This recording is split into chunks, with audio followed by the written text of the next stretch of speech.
ओम नमः शिवाय। देवादिदेव महादेव माता पार्वती से कहते हैं कि हे पार्वती जी, चैतन्यता के पार जाने के लिए जो मैं आपसे ध्यान विधि कह रहा हूं, उनका अभ्यास कीजिए और जानिए।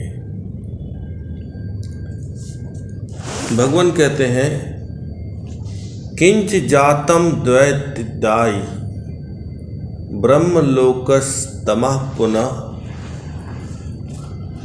विश्वादि भैरव रूपम ज्ञातवान प्रकाश व्रत।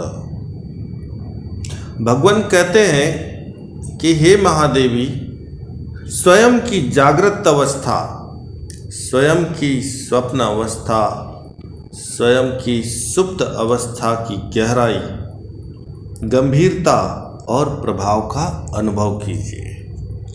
आगे कहते हैं एवमेव दुनिर्षाया कृष्ण पक्षागमे चिरम तैमिरम भावयन रूपम भैरवम रूपमेष्यति।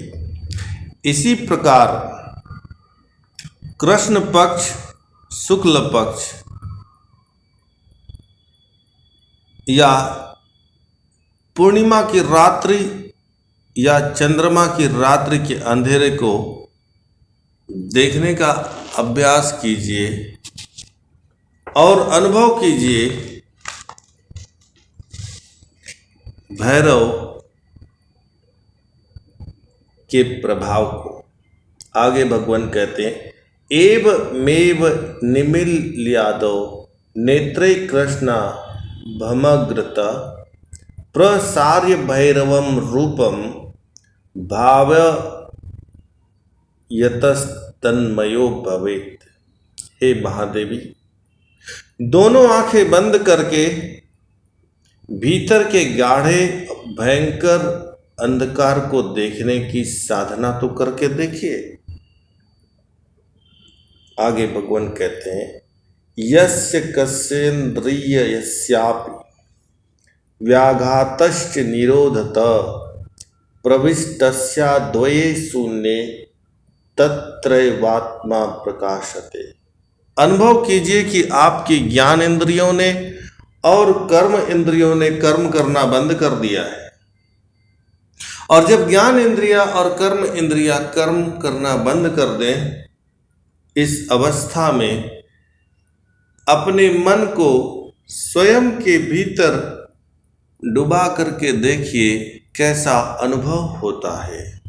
आगे भगवान कहते हैं अबिंदुम विसर्ग च अकारम जपतो महान उदेत देवी सहसा ज्ञानौध परमेश्वर। हे भगवती, मन ही मन विसर्ग बिंदु अर्थात अकारण का उच्चार करके देखिए, और जैसे जैसे अकार का उच्चार की साधना बढ़ती जाएगी, आपको भैरव के प्रभाव का अनुभव होगा। आगे भगवान कहते हैं वर्णस्य सविसर्गस्य विसर्गांत चित्ति कुरु निराधारेण चित्तेन स्प्रसीद ब्रह्मा सनातनम। अर्थात वर्णों के उच्चारण करके या वर्णों का उच्चारण करते समय उनकी ध्वनि पर चित्त को लगा करके रखिए और उनका अनुभव कीजिए। आगे देवादिदेव महादेव माता भगवती से कहते हैं व्योमाकारम स्वात्मानम ध्यायेदिग्वर्णावृतम निराश्रया चित्ति शक्ति स्वरूपम दर्शयित्वा। कहते हैं कि अनंत आकाश को खुले आंखों से कुछ देर देखते रहिए और फिर आंखें बंद करके उसी अनंत आकाश के प्रतिबिंब में डूबकर स्वयं का दर्शन कीजिए। आगे भगवान कहते हैं, किंचिदंग विविधाधो तीक्ष्ण सूच्या दिना तत्रैव चेतना युक्तव्य भैरवे निर्मला गति। प्रभु कहते हैं कि जो कुछ भी इस जगत ने आपको शरीर रूपी दिया हुआ है, अर्थात इस अमूल्य शरीर के एक एक रोमकूपों में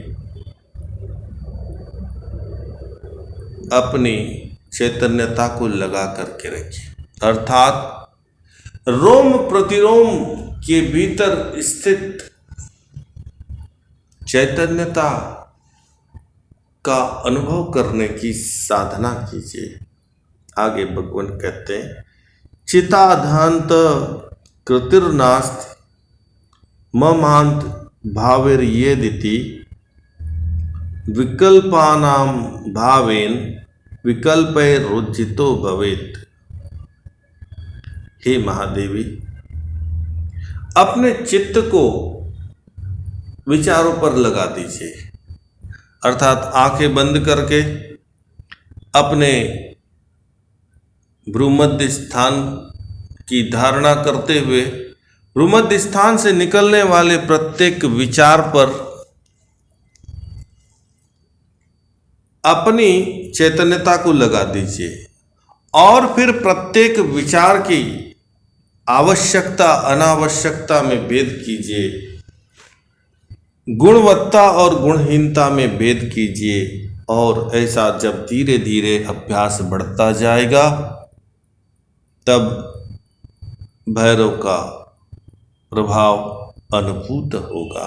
आगे प्रभु कहते हैं, माया विमोहिनी नाम कलाया कलनम स्थितम इत्यादि धर्म तत्वानाम कलन्यन प्रगत भवेत्। अर्थात हे महादेवी, इस मायावी जगत में जो कुछ भी दिखाई पड़ता है,